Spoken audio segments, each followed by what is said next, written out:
कड़कड़ाती ठंड में सबसे ज्यादा ठंड हमारे पैरों को लगती है और इन्हें सेफ रखना हमारी सबसे पहली जिम्मेदारी होनी चाहिए।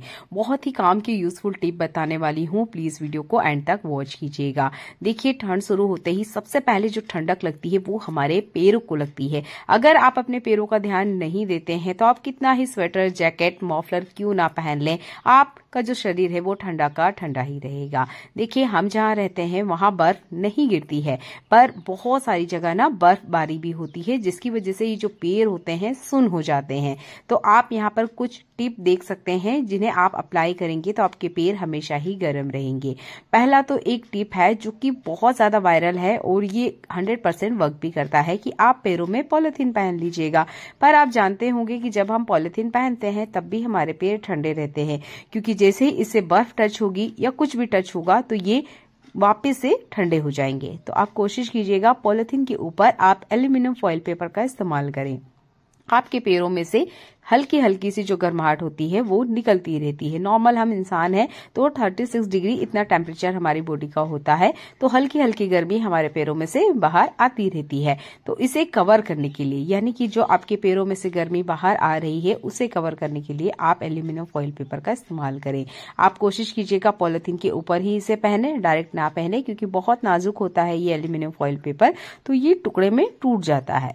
अभी वेकेशन आने वाले हैं, आप भी कहीं बाहर जाने का जरूर सोच रहे होंगे, जैसे शिमला हुआ, मनाली हुआ, तो वहां ना बर्फ गिरती है। आप अगर ऐसे ही शूज पहन के निकल जाओगे तो देखिए पैरों की जो ठंडक है वो बिल्कुल भी कम होगी ही नहीं। और बर्फ वगैरह में अगर आप पैर वगैरह डालते हो तो देखिए आपके जूते भी गीले हो जाएंगे, सॉक्स भी गीले हो जाएंगे। तो कोशिश कीजिएगा पहले एक पॉलिथीन पहने, एल्यूमिनियम फॉइल पेपर लगाएं, उसके बाद में जो आपका जुराब है ये पहने।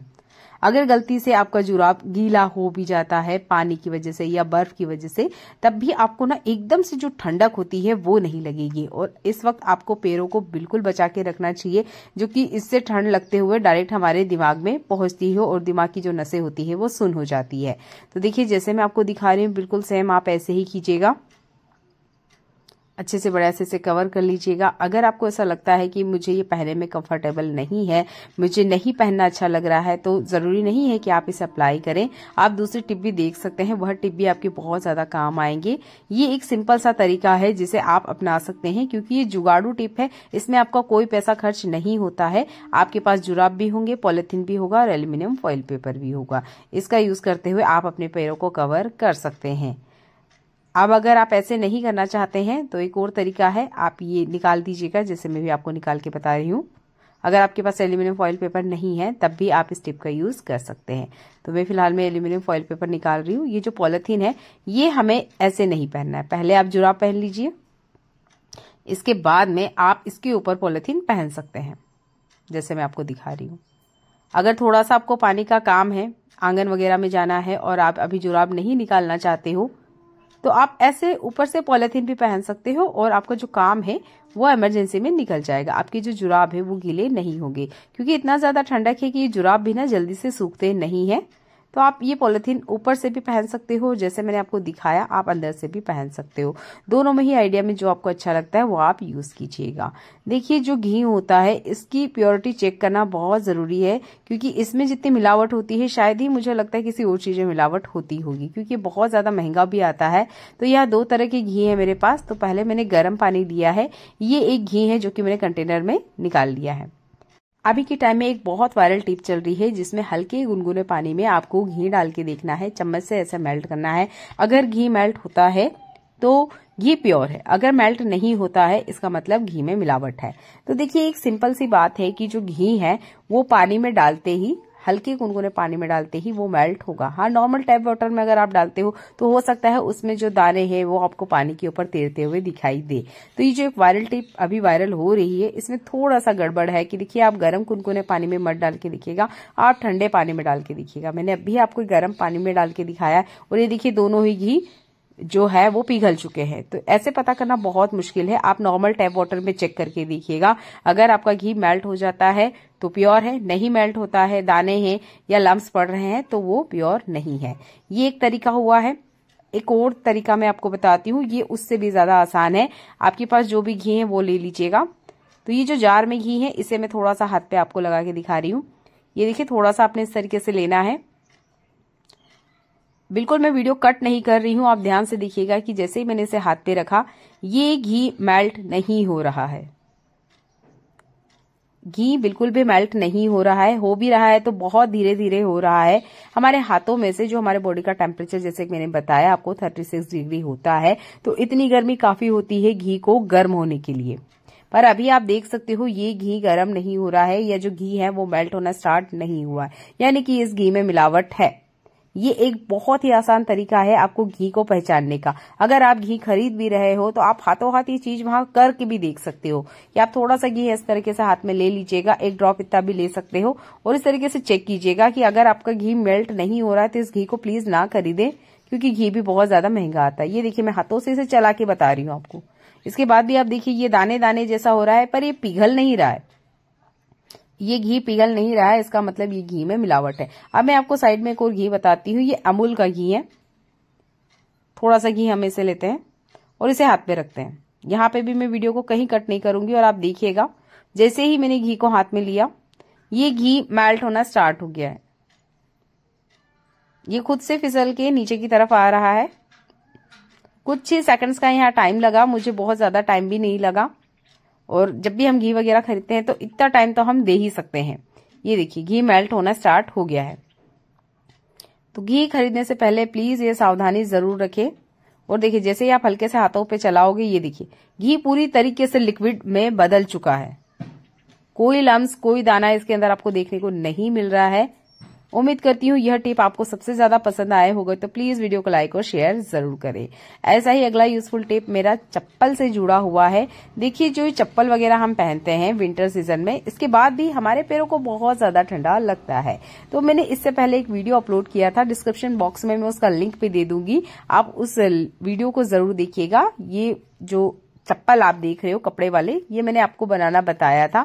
बहुत आसान है इसे भी बनाना, चाहे तो आप ये बना सकते हो। अगर आपको सिलाई वगैरह बिल्कुल करना नहीं आती है, मैंने हाथों से ही यहाँ पे स्टिचिंग की थी, अगर आपको इतना भी नहीं सिलने में आ रहा है या आपके पास बिल्कुल टाइम नहीं है, तो आप डायरेक्ट चप्पल के ऊपर भी ये टिप अप्लाई कर सकते हैं। तो यहाँ मैंने एक पेंट लिया है, ये देखिएगा बच्चे का है, क्योंकि मैं इसे बच्चों के चप्पल पे आपको अप्लाई करके बताने वाली हूँ, इसलिए मैंने बच्चे का पैंट लिया है। बच्चे बड़े हो गए हैं पर बच्चों के बहुत सारे छोटे छोटे कपड़े हमारे घर में होते हैं। ये गर्म है, आप कोशिश कीजिएगा कपड़ा थोड़ा गर्म ही ले, क्योंकि हम ठंड के लिए चप्पल बना रहे हैं तो चप्पल का गर्म होना भी बहुत जरूरी है। इस तरीके से आप पैंट को पहले कट कर लीजिएगा, ऊपर का जो एक्स्ट्रा पार्ट आप खुला हुआ देख रहे हो इसे कट कर लीजिएगा। अगर आपके पास इस तरह का कोई पुराना पजामा नहीं है तो जो शर्ट वगैरह की स्लीव होती है उसका भी आप यूज कर सकते हैं। आप जो भी चप्पल ले रहे हैं उस पर ध्यान दीजिएगा, अंगूठे वाले हिस्से से नहीं, उसके साइड वाले जहां पे हमारी 4 फिंगर होती है या हमारे जो पैर की उंगलियां होती है वहां पर आप इसे पहना दीजिएगा। थोड़ा सा पार्ट जैसे मैं आपको दिखा रही हूँ, ये देखिए तकरीबन 2 से 2.5 इंच इतना हिस्सा जो है वो आपने पहनाना है। आप मेरे कहने से ज्यादा मेरे हाथों को देखिएगा, आपको बराबर समझ में आएगा मैं आपको क्या बताने की कोशिश कर रही हूँ। थोड़ा सा इसे नीचे की तरफ खींचेगा। अब यहां से वापस उल्टा हमें इस चप्पल को ही पहनाना है। ये देखिए मैं फिर से इसको पहना देती हूँ। अब ऊपर की तरफ जैसे जैसे आप खींचोगे ये देखिए ये आराम से पूरे चप्पल को कवर कर देगा। छोटा चप्पल है इसलिए मैंने छोटे बच्चे का ही पजामा आपको यूज करके बताया है। ये देखिए आपके जो गर्म वाले चप्पल है वो बनके रेडी हो चुके हैं। जब आपको लगता है कि ये गंदे हो चुके हैं तो बस आप इसे खोल लीजिएगा और क्लीन कर लीजिए, फिर आप इस चप्पल पे इस तरीके से पहना दीजिए। ये उससे भी आसान तरीका है जो मैंने चप्पल अभी आपको बताए थे बनाना, उससे भी बहुत आसान तरीका है ये। एक्स्ट्रा पार्ट को चाहे तो आप सिल लीजिए, नहीं तो आप इस तरीके से खुला भी रहने दे सकते हैं। मैंने इसे सिल लिया है। ये बच्चों की चप्पल पे मैंने आपको करके दिखाया है। ये देखिए बच्चे आराम से इसके अंदर पैर डाल पाएंगे। घर में छोटे बच्चे हैं, उन्हें जुराब पहनाना सबसे बड़ा टास्क होता है क्योंकि वो थोड़ी देर में निकाल के फेंक देते हैं। तो आप इस तरीके से काम कीजिए कि पजामे को कट करके आप चप्पल को ही पहना दीजिए, तो बच्चे की जो गर्म चप्पल है वो बन जाएंगे। इसी तरीके से यहाँ पर एक और पैंट है, इसको भी मैं यहाँ पे कट कर रही हूँ। जितनी भी बड़ी आपकी चप्पल है उसके डबल साइज में आपने इसे कट करना है। मेजरमेंट लेते हुए आप कट कर लीजिएगा और कोशिश कीजिएगा आप गर्म कपड़े का ही इस्तेमाल करें। ये एक पुराना पजामा है जो फिलहाल में यूज नहीं आ रहा था। मैं फिर से आपको बता रही हूँ, अंगूठे की तरफ से नहीं, साइड में जहां हमारी 4 उंगलियां होती है उस हिस्से से हमने इसका पार्ट निकालना है और ऊपर की तरफ हल्का सा 2.5 इंच इतना इसे दबा देना है। नीचे की तरफ वापस लेके आना है और यहाँ पे भी वापस हमें इसे उल्टा करके चप्पल को ही पहनाना है। ये देखिए, आप चाहे तो अच्छे से इस तरीके से फैला लीजिएगा ताकि पैर रखते हुए यहाँ हमें किसी तरीके से कोई दिक्कत ना हो। इसे उल्टा कीजिएगा, ऊपर की तरफ आपने खींचते जाना है। ये देखिए, आप चाहें तो यहाँ सुई धागे से सिलाई लगा सकते हैं। अगर आपको सिलाई करना वगैरह बिल्कुल भी नहीं आता है तो बस इस तरीके से अच्छे से बढ़िया से इसको फिट कीजिएगा, ये बहुत आसानी से हो जाएगा। मैंने जो कपड़ा लिया था ये स्ट्रेचेबल है तो बहुत आराम से ये इसके ऊपर बैठ गया था। और ये देखिए, आपका जो गरम चप्पल है वो बनके रेडी हो चुका है। क्योंकि हर सीजन ना हमारे पास कुछ कपड़े ऐसे निकलते हैं जो कि पुराने हो चुके होते हैं, कलर फेड हो गया है या पुराना स्वेटर है, पुराना जैकेट है, उनके भी स्लीव वगैरह का आप इस तरीके से यूज कर सकते हैं। और इस तरीके से अंदर की तरफ आप फोल्ड कर दीजिएगा।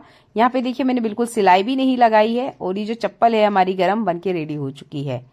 तो मैंने पुराने जो घर में पड़े हुए कपड़े हैं उन्हीं का यूज करते हुए आपको गरम चप्पल बनाना बताया है। उम्मीद करती हूँ यह वीडियो आपको बहुत ज्यादा पसंद आया होगा। आप इसे जरूर ट्राई आउट करेंगे, क्योंकि हर बार हम भी जुराब पहन पाए ये पॉसिबल नहीं हो पाता है, क्योंकि हम महिलाओं के एक काम नहीं होते हैं, पाने से जुड़े हुए बहुत सारे काम होते हैं। तो आप कोशिश कीजिएगा कि आप जुराब की बजाय इस तरीके से गरम चप्पल ही बना लें। जब आपको लगे कि ये गंदे हो गए हैं, निकाल लीजिए, क्लीन करिए, फिर से चप्पल को पहना दीजिएगा। चलिए मिलते हैं अगली ऐसी यूजफुल वीडियो में जो आपके घर और किचन के काम को आसान बनाए। तब तक अपना ध्यान रखिएगा। देखने के लिए आपका बहुत सारा धन्यवाद।